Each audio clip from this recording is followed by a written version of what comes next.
तो दोस्तों नमस्कार, सत श्री अकाल, अस्सलाम वालेकुम and hello. This is Simarjeet Singh back again with my audio recordings. Audio मुझे इसलिए अच्छा लगता है क्योंकि स्पॉन्टेनियसली जब कभी आइडियाज़ आते हैं उनको फटाफट से कैप्चर किया जा सकता है और आप तक पहुंचाया जा सकता है, क्योंकि किसी स्पीकर की, किसी ऑब्जर्वर की, किसी ट्रेनर या इन्फ्लुएंसर की थॉट्स तब तक काम नहीं आती जब तक वो उसके एंड यूज़र के काम ना आए। तो मुझे बहुत अच्छा लगता है आपके कमेंट सुनकर, आपकी फीडबैक पढ़कर, ये जानकर कि शायद मेरी कोई लाइफ ऑब्जर्वेशन आपके काम आ सकी हो। आज की कहानी रोहित और टीना की कहानी है और पर ये हम सब की कहानी भी है। और रोहित और टीना ये एक मैरिड कपल हैं और अक्सर ऐसे होता है कि इससे पहले मैं इनकी कहानी शुरू करूं, थोड़ा बैकग्राउंड देना चाहता हूं आपको। काफ़ी वीडियोस में मैंने विक्टिम माइंडसेट के बारे में बात किया है। विक्टिम माइंडसेट, काफ़ी वीडियोस के बारे में कि इंसान को कई बार आदत पड़ जाती है हाय बेचारा बनने की। हाय बेचारा, हाय बेचारा, हाय मर गए, हाय मर गए, यानी वो उसके लिए एक साधन बन जाता है अटेंशन लेने का। और ये आप सब जानते हैं, दुनिया में अटेंशन से ज़्यादा एडिक्शन किसी और चीज़ की है ही नहीं।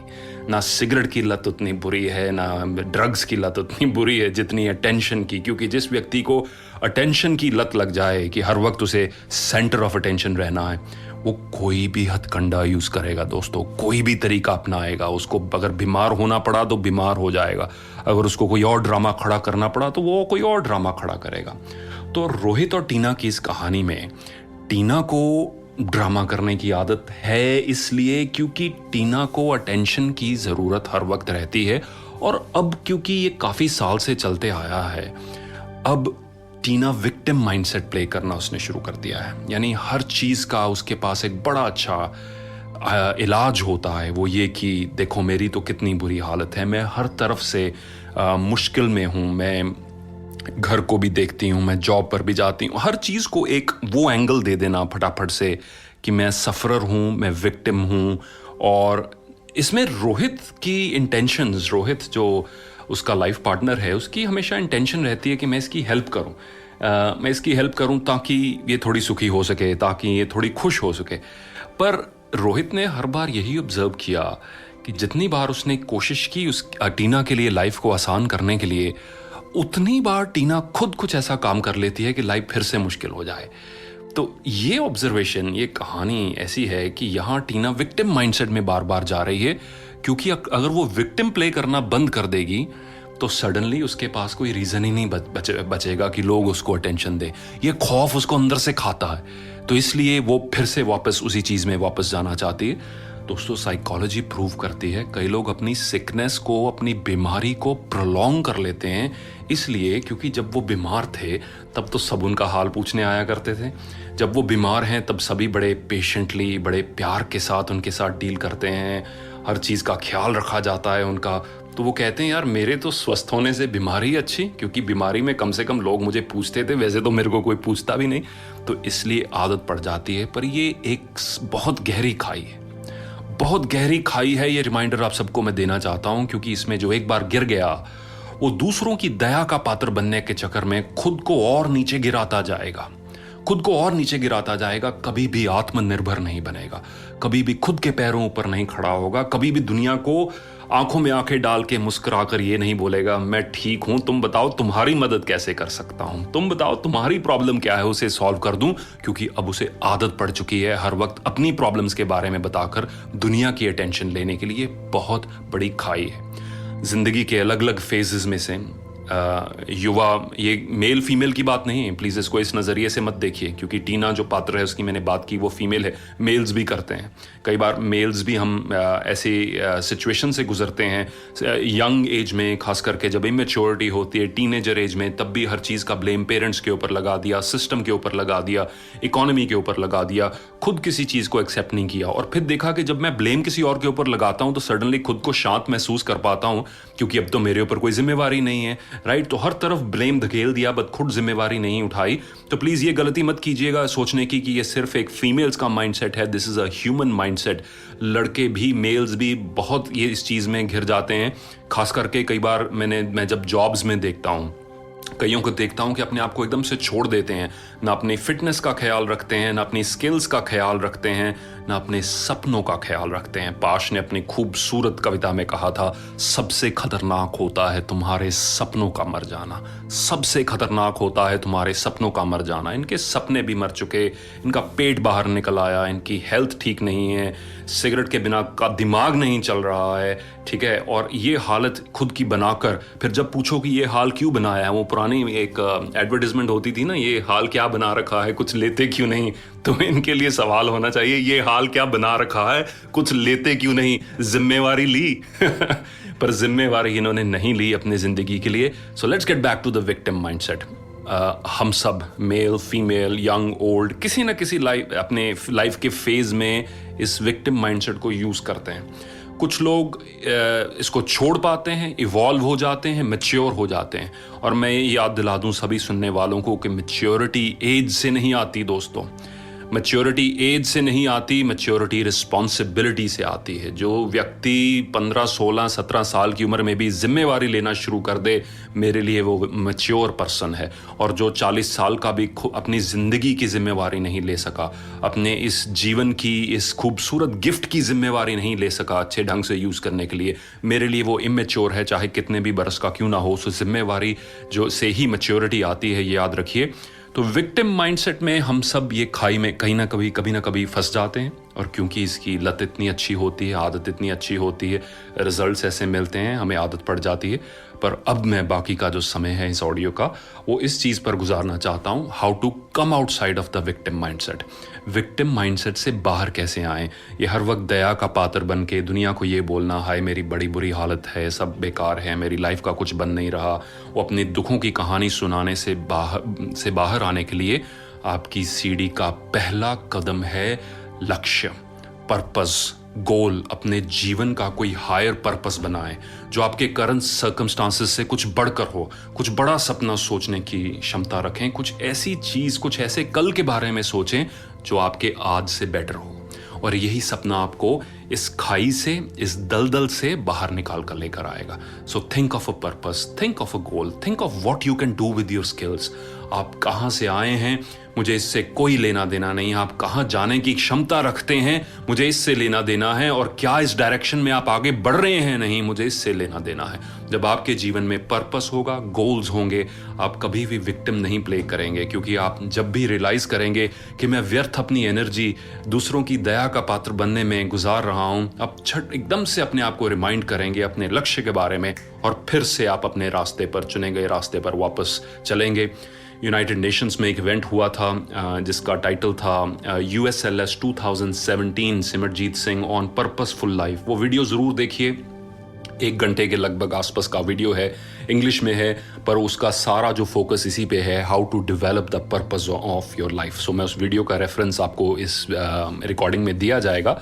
बट पहला कदम इस सीढ़ी का, इस दलदल से बाहर आने का है, जीवन को कोई मिशन दें। शॉर्ट टर्म दें, लॉन्ग टर्म दें। शॉर्ट टर्म में हेल्थ इंप्रूव करें, अपने स्किल लेवल इंप्रूव करें, अपने रिलेशनशिप्स इंप्रूव करें, उठने का टाइम इंप्रूव करें, कुछ भी चीज़ छोटी छोटी इंप्रूव करें। प्रोग्रेस से इंसान को और कॉन्फिडेंस मिलता है आगे बढ़ने का। छोटा सा रिजल्ट भी जब हम लाइफ में अचीव कर पाते हैं तो हमारे अंदर एक आशा की किरण उठती है, जाग उठती है कि मैं भी अपने जीवन को बदल सकता हूँ, मैं भी अपने जीवन को बदल सकती हूँ।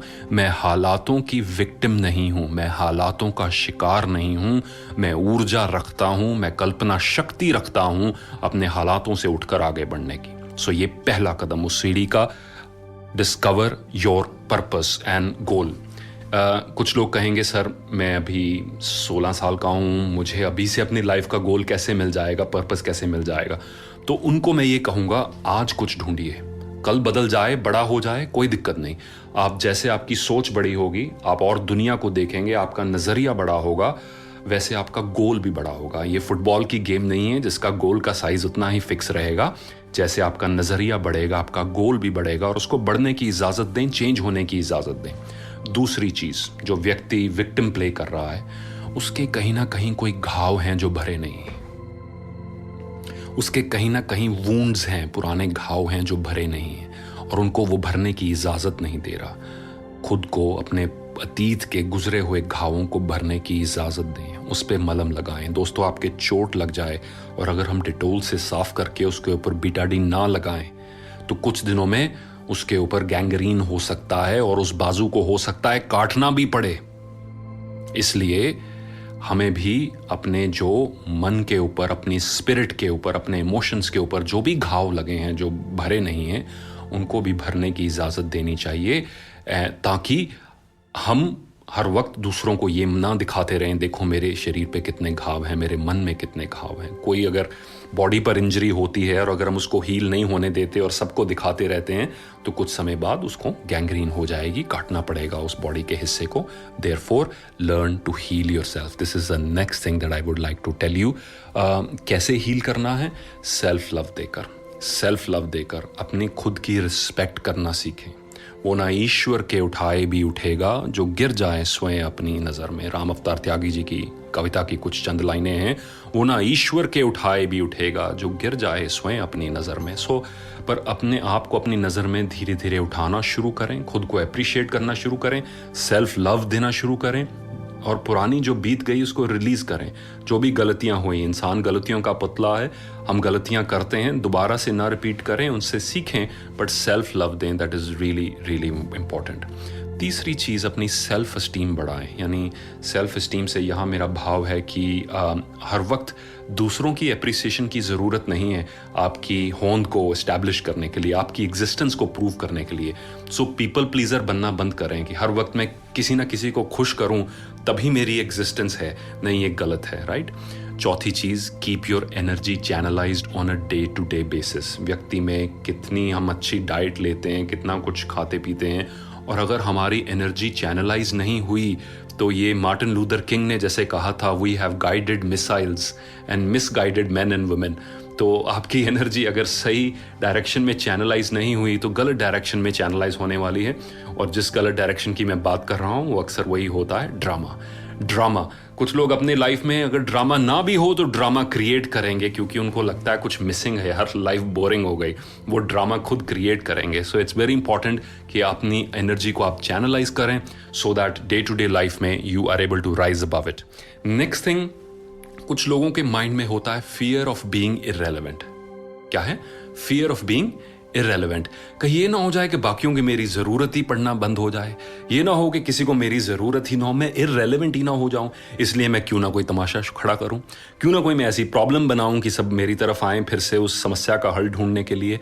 तो कुछ लोग एट अ सबकॉन्शियस लेवल, ना जानते हुए भी ना चाहते हुए भी ये गेम खेलते हैं कि ऐसी समस्याएं, ऐसी प्रॉब्लम्स खड़ी कर देते हैं जिनका हल उन्हीं के पास होता है, ये साबित करने के लिए कि हे मैं रेलेवेंट हूं, अभी आपका मेरे बिना गुजारा नहीं है। सो फियर ऑफ इररेलेवेंट को भी मन से निकालें, खुद को ये बताएं लंबा सांस खींच के, मेरे से पहले भी लाखों साल दुनिया चलती आई है, मेरे से बाद भी लाखों साल दुनिया चलती रहेगी, मैं एक छोटी सा इस जर्नी का एक छोटा सा हिस्सा हूँ। सारी दुनिया को मेरे इर्द गिर्द नहीं घूमना है, सारी दुनिया सूर्य देवता के इर्द गिर्द घूमती है, मैं सूर्य देवता नहीं हूँ, मैं एक छोटा सा हिस्सा हूँ। बुल्ले शाह ने लिखा, बुल्ले शाह इत्थे सब मुसाफिर किसे ना इत्थे रहना, बुल्ले शाह इत्थे सब मुसाफिर किसे ना इत्थे रहना, आपो अपनी वाट मुका के सब नू मुड़ना पैना, आपो अपनी वाट मुका के सब नू मुड़ना पैना। यानी अपना अपना रास्ता फिनिश करके सबको जाना पड़ेगा। सो कोई भी यहाँ परमानेंटली नहीं है। एक्सेप्ट दिस, इस चीज़ को एक्सेप्ट करें, राइट। तो कि मेरे बिना भी दुनिया पहले से भी चलती थी, मेरे बाद भी चलेगी। हाँ, आज मेरे में काबिलियत है, मैं अपना जितना कर सकता हूँ उतना कर रहा हूँ, पर ये नहीं कि मुझे ड्रामा खड़ा करने की ज़रूरत नहीं है अपनी इम्पोर्टेंस बढ़ाने के लिए। ये एक डेफिशिएंसी की निशानी है, ये अंदरूनी कमज़ोरी की निशानी है। जो व्यक्ति अंदर से स्ट्रांग होता है उसे ये ड्रामा करने की ज़रूरत नहीं है। इसलिए खुद को प्यार करके, खुद को प्यार देकर, खुद की सेल्फ एस्टीम बढ़ाकर, अपने बारे में अच्छी बातें खुद को बोलकर, अपने उन सिचुएशंस को रिकॉल करें जब आप मुश्किलों से बाहर आए हैं, उनको माइंड में रीप्ले करा करें। अक्सर खुद को एफर्मेशंस दें, I love you, I respect you, you are a wonderful human being, तेरे में बहुत काबिलियत है। खुद के दोस्त बने, खुद के साइकोलॉजिस्ट बने, क्योंकि दुनिया से हम एक्सपेक्ट करेंगे वो करें तो होने वाला नहीं है। और दोस्तों, बस ये कहकर ये ऑडियो रिकॉर्डिंग फिनिश करता हूँ, कुछ ज़्यादा लंबी हो गई। जरूरी है कोई बड़ा झटका ही लगना है आपको सुधरने के लिए? क्या ये जरूरी है कि कोई बड़ा झटका ही लगे जनाब? हाँ जी, टीना मैडम और रोहित सर। टीना जी, क्या कोई जरूरी है कि बड़ा झटका ही लगे तो ही आप सुधरेंगी? आप ये विक्टिम माइंड से हर वक्त कहती रहती हैं कि बस मैं तो बीमार होने वाली हूं, मैं बीमार होने वाली हूं, मैं बीमार हो जाऊं। और किसी दिन सरस्वती बैठ गई ना जुबान के ऊपर तो सच हो गया, तो क्या कोई बड़ा झटका लगेगा फिर ही सुधरेंगी आप? रोहित जी, आप भी बहुत ड्रामा करते हैं कई बार अपनी इंपॉर्टेंस बढ़ाने के लिए। क्या आपको भी कोई बड़ा झटका लगेगा फिर ही सुधरेंगे? इंसान को अगर बता दिया जाए तेरे पास सिर्फ 3 महीने हैं जीने के लिए, तेरे में टर्मिनल कैंसर है, सभी सुधर जाएगा, एकदम से सुधर जाएगा, हर दिन को खूबसूरती से एंजॉय करेगा, हर फूल को ध्यान से देखेगा, हर सुबह का आनंद लेगा, क्योंकि उसको पता है लिमिटेड है। हम सब क्यों ये सोच के चल रहे हैं कि ये हमारी दिनों की सप्लाई अनलिमिटेड है? कब बुलावा आ जाना है किसी को नहीं पता। दिन अच्छे से गुजारें, जरूरी नहीं कोई बड़ा झटका लगे, जरूरी नहीं है कोई हेल्थ प्रॉब्लम क्रिएट हो तो ही हम सुधरेंगे, right? We should learn to make course correction beforehand. खुद के साथ बैठें, खुद के लिए वक्त निकालें, हर चीज के लिए वक्त है। गाड़ी को सर्विस कराना है, घर को वैक्यूम क्लीन कराना है, छत को पेंट कराना है, पौधों को पानी देना है, सब कुछ करना है। खुद के लिए वक्त सबसे पहले निकालना है। आप हैं तो बाकी सब चीजें हैं, ये मत भूलिए। तो आशा है ये ऑडियो रिकॉर्डिंग आप सबको थोड़ा बहुत हिलाएगी, झंझोड़ेगी और जगाएगी, और शायद आप सबको एक छोटा सा काम करने के लिए मजबूर करेगी। अभी उठें और एक पेन पेपर ले लें और उसमें 3 हिस्सों को, उस पेपर को डिवाइड करें।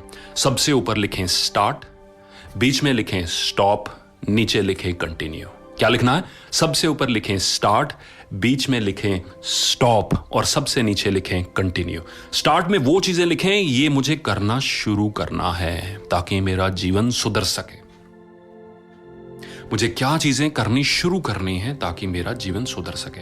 मुझे खुद के लिए टाइम नहीं मिलता, मुझे आधा घंटा सुबह पहले उठना है, सबके उठने से पहले, ताकि मैं, टीना और रोहित ही आपके लिए, ताकि मैं खुद के साथ टाइम स्पेंड कर सकूं, खुद को सेल्फ लव दे सकूं, मेडिटेशन कर सकूं, कुछ भी कर सकूं जिससे मैं अंदर से पॉजिटिविटी से भर जाऊं। मुझे स्टार्ट क्या करना है?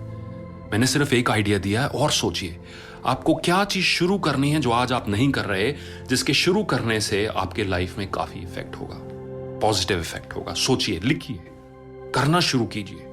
और स्टॉप, मुझे बंद क्या करना है? अरे सिमरजीत सिंह के बताने की जरूरत नहीं है, आपको पता है, जो जो सुन रहे हैं आप सबको पता है आपको बंद क्या करना है। अब खुद अपने पैरों पर कुल्हाड़ी कब मारते हैं आपको पता है। बंद कीजिए, लिखिए, सोचिए, सामने रखिए इस चीज को। Awareness is the first step to change. जब व्यक्ति जागरूक होता है वो बदलाव का फर्स्ट स्टेप होता है। और नंबर 3, कंटिन्यू क्या करना है। मेरे लाइफ में क्या अच्छे डिसिप्लिन है, क्या अच्छी चीजें हैं जिसने मेरे लाइफ को सही ट्रैक पर रखा हुआ है। मुझे वो चीजें छोड़नी नहीं है, उनको कंटिन्यू रखना है। वही मुझे अच्छे रिजल्ट देते आई, उन चीजों के बलबूते पर आज मैं कायम हूं। सो आशा है इस छोटी सी एक्सरसाइज और ये ऑडियो रिकॉर्डिंग हमारी #खुद को पढ़ो सीरीज का हिस्सा है, जिसके पहले 2 वीडियोस हमने आपको, ऑडियोज हमने प्रेजेंट किए थे, और ये तीसरा उस सीरीज का खुद को पढ़ो, खुद को पढ़ो, राइट? कि किताबें तो हमने बहुत पढ़ी हैं, ट्विटर फीड बहुत पढ़ी है, सब कुछ पढ़ा है, पर जब तक हम खुद को नहीं पढ़ेंगे हमें सॉल्यूशंस नहीं मिलेंगे। God bless you all, you wonderful people. I send you loads of healing energy. Give yourself love, give yourself positivity, and change your life. Take care. Bye-bye.